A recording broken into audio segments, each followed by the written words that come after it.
Je me souviens de cette soirée avec une netteté troublante, comme si chaque son, chaque reflet de lumière, était à jamais gravé dans ma mémoire. La réception avait été organisée pour l'anniversaire de sa cousine, un événement mondain auquel ma femme m'avait traîné presque de force. Elle insistait sur le fait que la famille devait nous voir ensemble, et moi, ne voulant pas provoquer de disputes inutiles, j'avais accepté. Jamais je n'aurais pensé que c'est précisément là, parmi l'éclat des coupes de champagne et les sourires de façade, que je verrais ce qui allait bouleverser ma vie. Je suis entré dans la salle spacieuse, éclairée par de douces lampes dorées. La musique était forte, un morceau à la mode, avec un rythme lourd, sur lequel les invités se balançaient, comme ayant tout oublié. L'air était saturé de parfums coûteux, d'alcool et de rire, créant une atmosphère bruyante, superficielle et tendue. Mais, à travers ce vacarme, j'ai perçu un mouvement, comme si un fil invisible m'attirait irrésistiblement vers le centre de la pièce. Et là, au milieu de tous les invités, je l'ai vue. J'ai vu ma femme, et la façon dont elle était assise sur les genoux d'un autre homme. Ce n'était pas un simple geste amical. Cela ne ressemblait en rien à un hasard. Elle était assise face à lui. Ses mains reposaient tendrement sur ses épaules, tandis que les siennes la tenaient fermement par la taille. Ses lèvres effleuraient presque le cou de ma femme, et elle riait. Elle riait si légèrement, si librement, comme si je n'avais jamais existé. Autour d'eux se tenait un groupe de leurs connaissances, ces mêmes personnes de la bonne société à qui elle avait toujours voulu plaire. Ils les observaient avec des sourires complices. Quelqu'un filmait déjà la scène avec son téléphone. Mes pas se sont figés. Pendant quelques secondes, tout a disparu autour de moi. La musique a semblé baisser d'intensité, les voix des invités se sont dissipées dans le vide. Je n'entendais plus que ma propre respiration, froide, saccadée, lourde. À l'intérieur de moi, là où résidaient habituellement l'amour et la confiance, montait maintenant une vague de fureur, si puissante qu'elle semblait pouvoir me déchirer de l'intérieur. Mais, de l'extérieur, je restais immobile, telle une statue de marbre. Elle a fini par me remarquer. Son sourire s'est effacé instantanément. Son corps s'est crispé, ses yeux se sont écarquillés. L'espace d'une fraction de seconde, une peur véritable et profonde les a traversés. Elle a essayé de se lever doucement, essayant de faire croire qu'elle s'était retrouvée dans cette position par pur hasard. Mais j'avais déjà tout vu.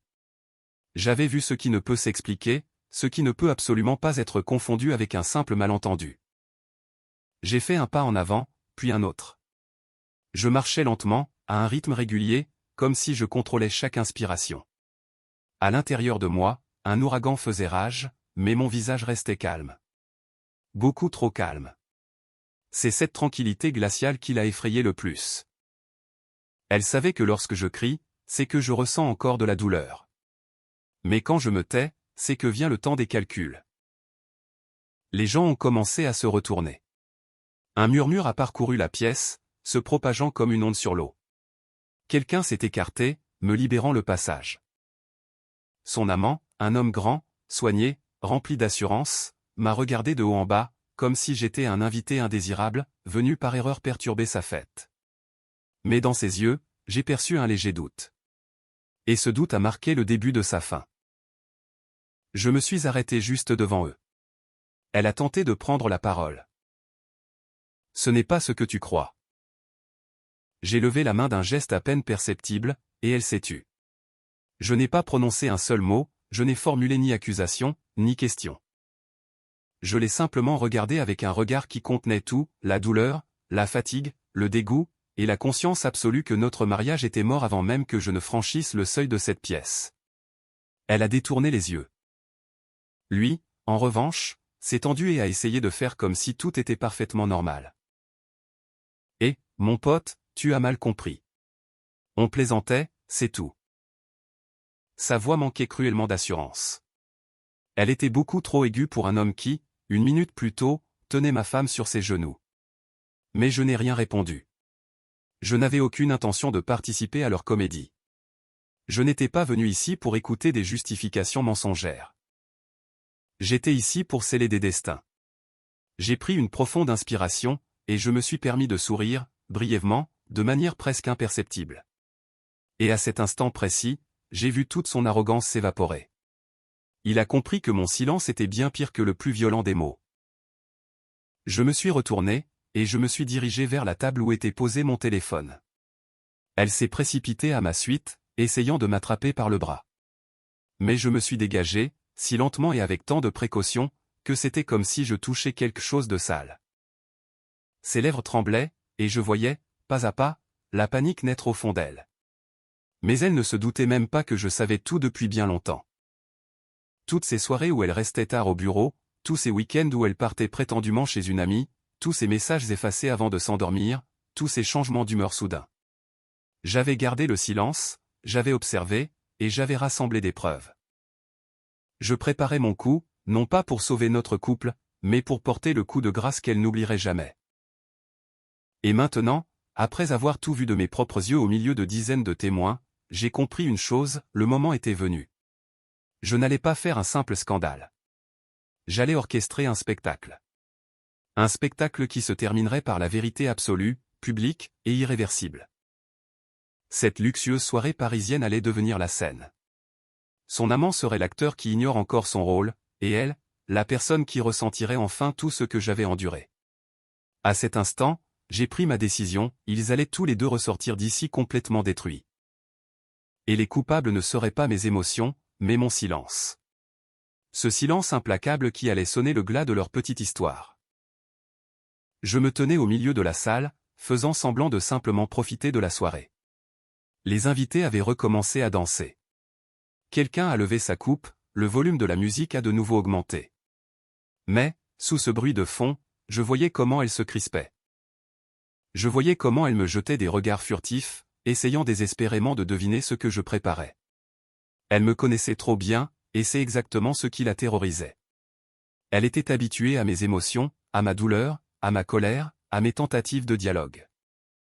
Mais là, devant elle, se tenait un homme nouveau, calme, précis, totalement dénué de sentimentalisme. Un homme comme ça ne pardonne pas, un homme comme ça agit. J'ai marché le long de la table, j'ai pris un verre, et je me suis tourné, l'air de rien, vers le groupe où elle était assise, mais plus sur ses genoux à lui, cette fois. Elle essayait maintenant de se tenir à l'écart, même si cela rendait la situation encore plus pathétique. Son amant, en revanche, était assis de manière détendue. Il échangeait des blagues avec ses amis, comme si de rien n'était. Sa légère arrogance était pourtant ce qui m'irritait le moins. Il n'était pas la cause de cette destruction, il n'en était que le simple symptôme. Il pensait qu'elle avait trouvé en lui quelqu'un de meilleur. Il pensait avoir gagné. Il pensait que j'allais me taire et baisser la tête. Eh bien, grand bien lui fasse. J'ai levé mon verre, comme si j'allais porter un toast ordinaire. C'était un geste familier pour tout le monde, le maître de maison qui s'adresse à ses invités. La musique s'est arrêtée net, les gens se sont tournés vers moi. Certains ont souri, d'autres s'en moquaient, mais la grande majorité a regardé dans ma direction. Après tout, c'était le mari de la femme qui, une minute auparavant, était assise sur les genoux d'un autre, qui levait son verre. Il y avait de l'intrigue dans l'air. Elle se tenait légèrement en retrait, confuse, tendue, comme si elle attendait de recevoir un coup fatal. Ses yeux m'imploraient. Je le voyais parfaitement. Elle a chuchoté, la voix brisée, « Je t'en prie, ne fais pas ça. » Mais je ne l'ai même pas regardé. Je fixais seulement l'horizon devant moi. Je voudrais vous montrer quelque chose, ai-je dit d'une voix neutre et posée. Un petit cadeau pour notre hôte. Je pense que cela va intéresser tout le monde. Un léger rire a parcouru l'assemblée. Les gens adorent les surprises. Lors des soirées, on s'attend toujours à une petite vidéo touchante, un montage de souvenirs, des vœux chaleureux. Absolument personne n'était préparé à ce qui allait suivre. Sauf moi. Sur la table, un ordinateur portable était déjà branché au projecteur. J'avais tout préparé à l'avance, avec minutie, pour qu'une seule pression suffise à ouvrir le fichier souhaité. Je m'en suis approché lentement, sans presser personne, et j'ai appuyé sur la barre d'espace. Au début, les invités n'ont entendu qu'un son, le léger grincement de la barrière d'un parking souterrain, le froissement de vêtements, le rire étouffé d'une femme. Ensuite, l'image est apparue sur le grand écran. Elle, ma femme, entrait dans la chambre d'un hôtel de luxe, regardant par-dessus son épaule avec méfiance. Quelques secondes plus tard, il entrait dans le champ de la caméra. Son amant, le même homme mondain qui se trouvait à 10 pas de là. Il l'a prise par la taille, l'a embrassée, et ils ont refermé la porte. Un silence de mort s'est abattu sur la pièce. Pas un simple silence gêné, mais un silence glacial, pesant, qui oppressait les poitrines de tout le monde. Les invités sont restés figés, comme si leur propre respiration s'était arrêtée net. Certains ont immédiatement détourné le regard, d'autres, au contraire, se sont approchés de l'écran, n'en croyant pas leurs yeux. 2 ou 3 personnes murmuraient déjà, la main devant la bouche, tandis que quelqu'un laissait tomber sa fourchette en argent sur son assiette. La musique, les rires, la lumière, l'insouciance de la fête, tout avait cessé d'exister. Elle a fait un pas en avant, la main tendue, comme pour cacher l'écran.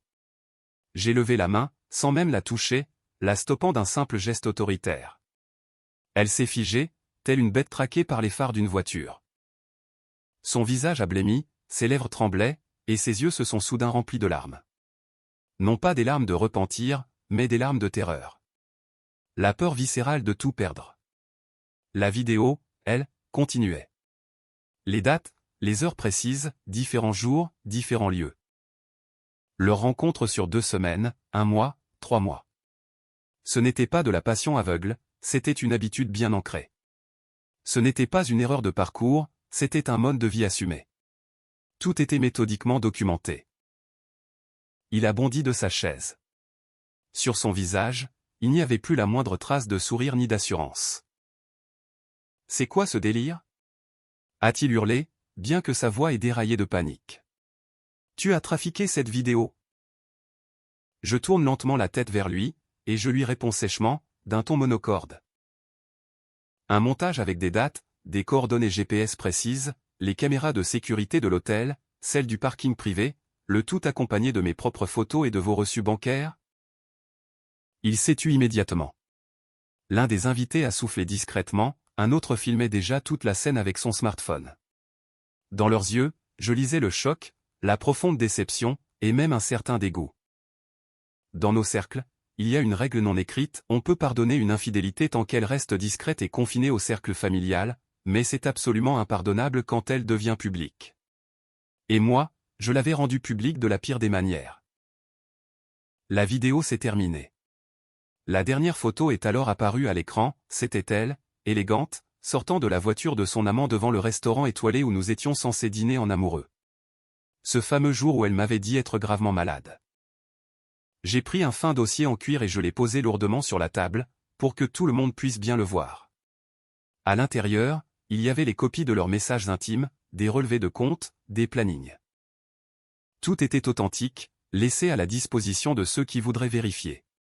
Sa mère était devenue livide. Sa cousine, l'hôte de la soirée, s'est caché le visage dans les mains de honte. Le père de l'amant a détourné le regard, comme s'il voyait un parfait inconnu à la place de son propre fils. Les gens ont commencé à s'écarter d'eux physiquement, comme s'ils craignaient que la trahison ne soit une maladie contagieuse au moindre contact. Elle s'est effondrée intérieurement, et a chuchoté d'un ton suppliant.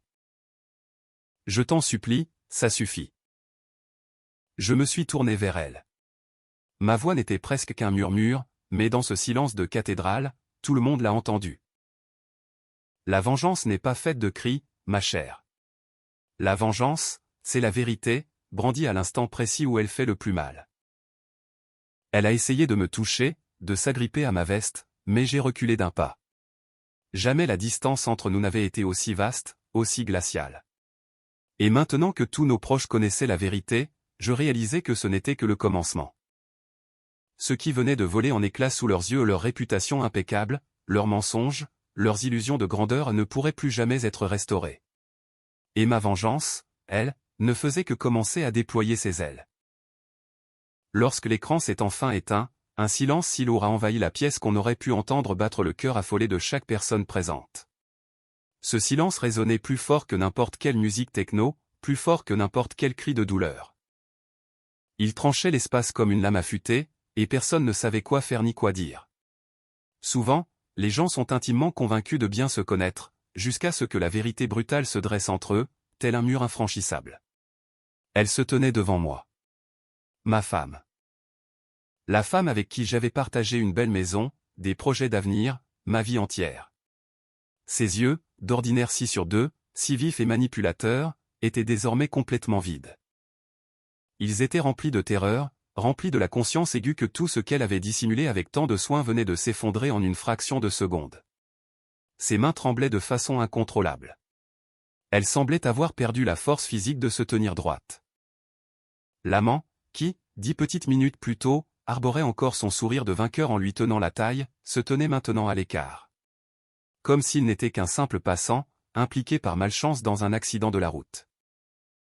Je les regardais tous les deux, et je ressentais un étrange, un profond apaisement. Je n'étais pas joyeux, je ne souriais pas, je n'éprouvais pas de réel soulagement béat. Ce n'était pas du bonheur, c'était tout simplement la justice.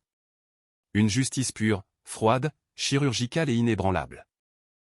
Elle a fait un pas vers moi, doucement, avec une grande hésitation, comme si elle craignait que je ne m'évapore si elle s'approchait trop brusquement. « Je t'en prie, laisse-moi t'expliquer » a-t-elle murmuré, la gorge nouée. « M'expliquer » J'ai levé un sourcil ironique. « Tu veux m'expliquer ce que nous venons tous de voir de nos propres yeux ?»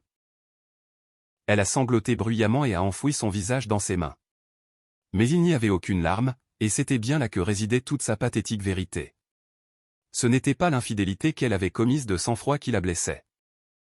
Ce qui la détruisait, c'était le fait d'avoir été prise au piège devant son public.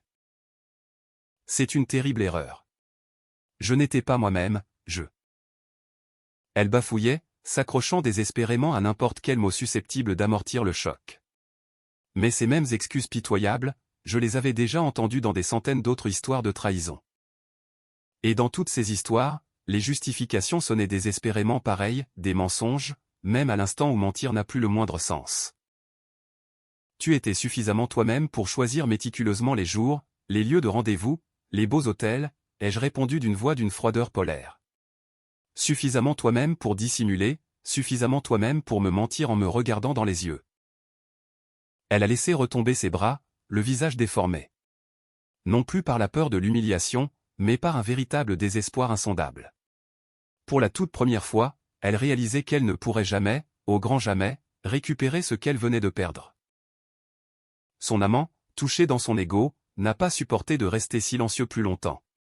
« Écoute, mon vieux, parlons-en entre hommes. » Je me suis tourné vers lui, avec une telle lenteur calculée qu'il a reculé d'un demi-pas par réflexe. « Tu veux qu'on parle entre hommes ?» Ma voix est restée parfaitement égale et calme. Un véritable homme parle avec honnêteté et assume ses actes. Toi, même en ce moment précis où tu as le nez dans ta propre saleté, tu essaies de sauver les apparences. Il s'est tu, ravalant sa fierté.